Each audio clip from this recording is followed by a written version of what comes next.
Every NFL player, from the reigning MVP of the league in Josh Allen to the fourth string corner on the worst team in the league, has expectations entering each and every year. And every year, hundreds of players both rise above and fall below the expectations they had entering the year in August. The NFL is a what have you done for me lately league, and if there's one thing we all know as football fans, is that the NFL can also mean not for long.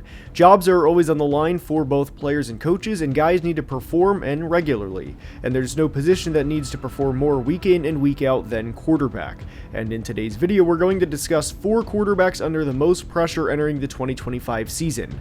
We're going to break down how we got here, the expectations for them entering the 2025 season, and why in a lot of ways it's a now or never year for them. There will also be several honorable mentions at the end, and I encourage you to comment which quarterback you think is under the most pressure this year. There's a lot to break down in today's video, and without further ado, let's begin.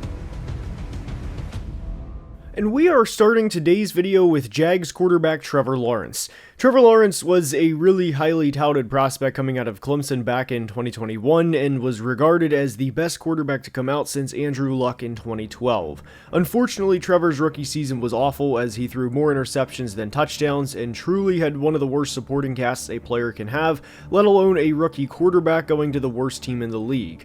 But 2022 was a much different story as Urban Meyer was no longer the head coach and the future looked bright with Doug Peterson leading the Jags. And in 2022, Trevor Lawrence had the best year of his career to date as he threw 25 touchdowns to 8 interceptions and finished 7th in MVP voting. He also led the Jags to a come-from-behind playoff win as they beat the Chargers in the wild card round. And the Jags got off to an 8-3 start in 2023 before dropping 5 of their final 6 games to finish with a 9-8 record and ultimately miss the playoffs. And since they beat the Texans in Week 12 of 2023, it's been largely downhill for Trevor and the Jags, as since that game, the Jags have a 5-18 record, and unfortunately for Jacksonville, Trevor Lawrence didn't look good for most of the 2024 season. He threw 11 touchdowns to just 7 interceptions and unfortunately got hurt in Week 13 against Houston and was out for the remainder of the year. We're at a point now with Trevor Lawrence where people are calling him a draft disappointment due to the hype he had as a prospect coming out of Clemson, and also given that he has a 22-38 record lifetime and is coming off of a year in which he was just 2-8 as a starter. And for a lot of people, 2025 is the last straw for Trevor Lawrence. He now has not one but 2 good receivers in Brian Thomas Jr. and Travis Hunter, and the results are now on Trevor Lawrence.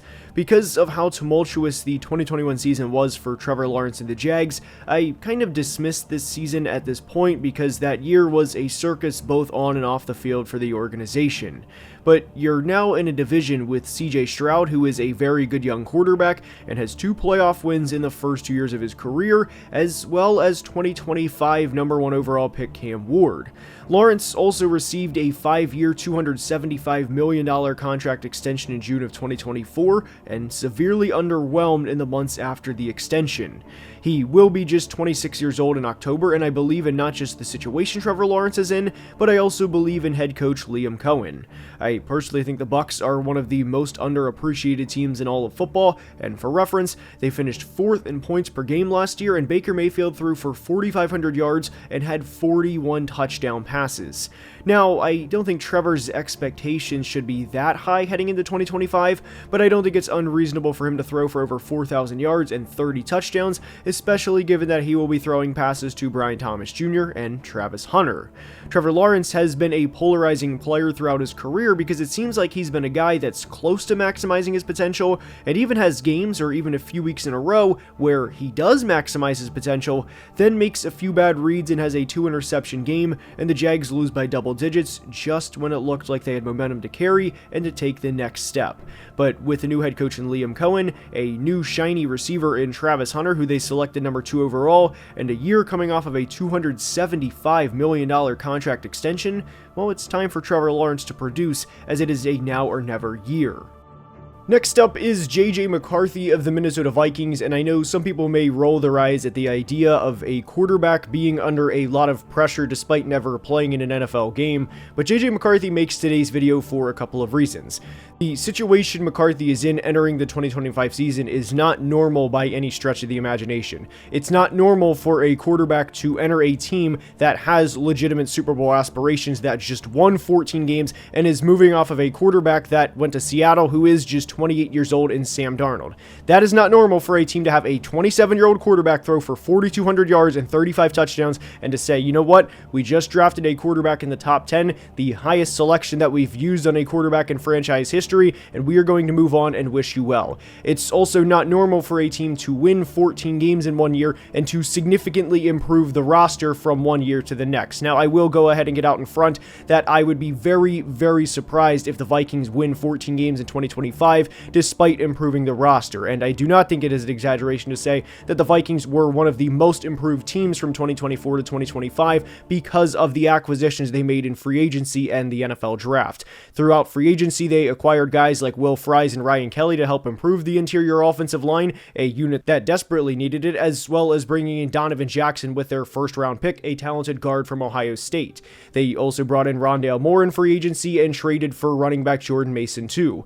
Now, pertaining to their defense, for as good as that unit was in 2024, the interior pass rush was not the best, so they went out and signed Javon Hargrave and Jonathan Allen, and how all of this plays into J.J. McCarthy being under pressure entering 2025 is the Ryan Kellys of the world, the Jonathan Allens, the Javon Hargraves. They really don't care that he's 22 years old. They know how good the roster is. They all just saw this team win 14 games in 2024 and be one of the best offenses in the league while they're at it, and they want to win a Super Bowl, and this all plays as to why J.J. McCarthy is under a lot of pressure entering the 2025 season. Now, I don't think J.J. McCarthy is in a situation similar to a couple of other players we'll discuss later in today's video, where if it does not work out for that said player, then they are gone and the head coach and maybe the general manager too is probably gone for that matter. I think Kevin O'Connell and Kwesi Adofo-Mensah will be fine really regardless of how J.J. McCarthy plays in 2025, unless he is catastrophically bad, and I'm talking 5 touchdowns to 15 interceptions, something where he is a clear net negative, and this team goes from winning 14 games to losing 10 or 11 games, despite having what I think is one of the most talented rosters in all of football. McCarthy's situation he is entering is near perfect. He's throwing to, in my opinion, the best receiver in the NFL in Justin Jefferson, who is coming off of a 1,500-yard double-digit touchdown season, as well as a really good number 2 receiver in Jordan Addison, and a tight end who should be more effective in 2025 than 2024, as TJ Hawkinson was coming off of a torn ACL that he sustained late in the 2023 season. The interior offensive line, like we mentioned, is significantly improved, and they're not going to have to rely solely on Aaron Jones in the run game, as I do think Jordan Mason is a really good complementary back, and when you factor everything in, the situation, the offensive line, the play caller, the receivers, the tight ends, the running backs, this is a near perfect situation for any quarterback, let alone a player in his first career start on a team that has legitimate Super Bowl aspirations. The Vikings won 14 games last year, they significantly improved the roster from where they were in Week 18 to where they are now, and because of all of this, I think J.J. McCarthy is under a lot of pressure entering the 2025 season. Next up is Bryce Young of the Carolina Panthers. 2023 was a nightmare of a season for the Panthers in more way than one, and Bryce Young had a truly horrific rookie season. He was sacked 62 times, and he was set up to fail in a big way. He was sacked 4 times or more in 10 of 17 games during his rookie season, and 2024 was supposed to be different. The Panthers front office knew they needed change up front, and they went out and spent over $150 million along the interior offensive line as they brought in Robert Hunt and Damian Lewis in free agency to give Bryce a fighting chance in his second season. But 2024 got off to a disastrous start as Bryce threw for 0 touchdowns to 3 interceptions in the first 2 games and had just 245 passing yards in the first 2 games of the year. He also had a passer rating of just 44.1 and looked like an all-time draft bust, especially when you factor in what Carolina gave up to go get Bryce Young in the first place, and also throw in the fact that CJ Stroud was killing it in Houston and it was overall a very bad situation. Bryce was benched entering week 3 and eventually came back, and the player he was from weeks 8 through 18 in 2024 was a completely different player than we saw in weeks 1 and 2 of 2024. He had 20 total touchdowns in the final 10 games of the year, and the Panthers went from a punching bag of the NFL to a really respectable opponent. I know people don't want to hear about moral victories, but for this team to go from getting outscored a combined 73-13 in the first 2 games of the year to the Saints and Chargers, to nearly beating the Chiefs, Bucks, and Eagles in consecutive weeks later in the season was a huge step in the right direction. Not just for the Panthers, but for Bryce too. Carolina won 2 of their final 3 games in 2024, and during the final 3 games of the year, Bryce had 10 total touchdowns to 0 turnovers and looked like a completely different player from who he was in the beginning parts of the year. I couldn't be happier for Bryce as he overcame a lot during his second season, and for the first time since becoming a Carolina Panther, Bryce's personal future legitimately looked bright. His coach wasn't getting fired, his offensive line wasn't terrible, and the team even invested a top 10 pick in a receiver to help him out in 2025 in Arizona's Teteroa McMillan. And while the end of the 2024 season was fun for Panthers fans to actually have something to look forward to every Sunday, there seems to be this belief that because Bryce Young looked good during the final 10 games of the year, that this is automatically going to be who he is moving forward. And while I certainly hope that is the case, the pressure is by no means off of Bryce Young as we enter 2025. In fact, I would argue the pressure is only higher as we enter his third season. One of the big reasons I would argue that is because if he doesn't perform this year and plays like he did throughout his rookie year or even the early parts of 2024, then we're effectively back to square one where we have an undersized quarterback who has underachieved throughout his career. And I think that's a really scary situation to be in as a franchise for not just Bryce Young, but for head coach Dave Canales and general manager Dan Morgan too. I am under the belief that if the Panthers underachieve this year, especially given what they spent in free agency and with the amount of high draft picks they've had over the past few years, that if Bryce Young doesn't perform this year, and if Carolina has another 5 or 6 win season, that there is a real chance Dave Canales is let go after just 2 seasons. So I don't think the pressure is high for just Bryce Young entering 2025, but I really think the pressure is high for Dave Canales and Dan Morgan too. Next up is Anthony Richardson of the Colts, and when we were talking about JJ McCarthy a couple of minutes ago and mentioned a player later in the video that would have direct implications on their head coach and general manager's job, that player is Anthony Richardson. I am a firm believer that if the Colts finish below 500 for a second straight season, and if Anthony Richardson does not perform, then all three of AR, Shane Steichen, and Chris Ballard will be out of Indy prior to the 2026 season.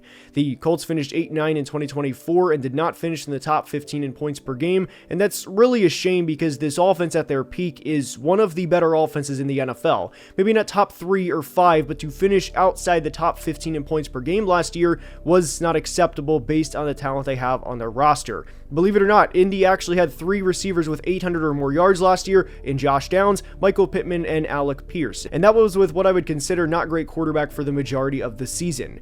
Richardson threw just 8 touchdowns to 12 interceptions and, as everyone knows, completed less than 50% of his passes. Now, that is not acceptable in any way, shape, or form, but I do at least want to point out per PFF that Richardson had the highest drop rate of any quarterback in the NFL at 11.3%. Now, 2 things can be true regarding that statistic. Anthony Richardson was not good throughout a lot of 2024, and his receivers also let him down at times. And I think that can be a misconception that people want to choose one side or the other, where his receivers are pretty solid, and I would agree with that, but it is also worth mentioning just how many drops there were in 2024. One other big thing regarding Anthony Richardson is his supporting cast over the first couple of years has not been bad, but this was a project quarterback the Colts took number 4 overall. That was a 21-year-old player that had not started many games in college, that needed as many reps as possible once he got to the NFL, and in 2 years has thrown just 348 career passes. We are now having conversations about him being in a quarterback competition with Daniel Jones, and that's not a good sign of things to come, because if Anthony Richardson cannot beat out Daniel Jones in 2025, then the Colts have much bigger problems. They also helped AR out in a big way in the draft this year as they selected Penn State tight end Tyler Warren, who is 6'6", 260, and if AR cannot hit Tyler Warren, as we discussed, Anthony Richardson completed less than 50% of his passes last year, then again, we have much bigger problems. Another reason that I think Anthony Richardson is under a lot of pressure entering 2025 is the leadership part of his game. Most quarterbacks are the first ones in, the last ones out, the big film room junkies lead by example. We're going to say and do the right things, and we are going to lead by example. But Anthony Richardson checked out of a game last year because he was tired after a play, and I'm not saying that he shouldn't have been tired after a play, but you never see Lamar Jackson or Josh Allen or Jalen Hurts check out after they run for 20, 30, or 40 yards and say that, hey, I need a play off. So not only is Anthony Richardson going to be under a lot of pressure from his passing standpoint, as his numbers have not been good through the first 2 years, but he's also going to be under pressure from a leadership standpoint, and there's no doubt that the Colts and every other NFL team for that matter are going to go through a lot of adversity. And the reality is Anthony Richardson's job, Shane Steichen's job, and Chris Ballard's job are all on the line entering the 2025 season. With how hyped he was as a prospect and with how many additions the Bears made this offseason, I think Caleb Williams deserves an honorable mention in this video as well. Sam Darnold of the Seahawks had a good year last year with Minnesota, and obviously Seattle drafted Jalen Milroe in the 3rd round, so if Darnold doesn't pan out to the level that they thought, they have a backup option in Jalen Milroe. Brock Purdy will receive a contract soon, and a big contract at that, and there's going to be a lot of discussion as to whether or not he's worth a probable $200+ million contract. Kyler Murray, I think, deserves an honorable mention too, and we will do a video soon on the Cardinals and break Kyler Murray specifically down more in depth, but there's times where he plays at an all-pro level, and then he'll go through a game or two where he's not remotely close to an NFL starter. So I definitely think those 4 are worthy of honorable mentions, but that's all I have for today. I hope you enjoyed, and if you did, please like the video as it helps tremendously with the YouTube algorithm, and I cannot thank you guys enough for the support. Until next time, please be safe and have a great day. Love you guys.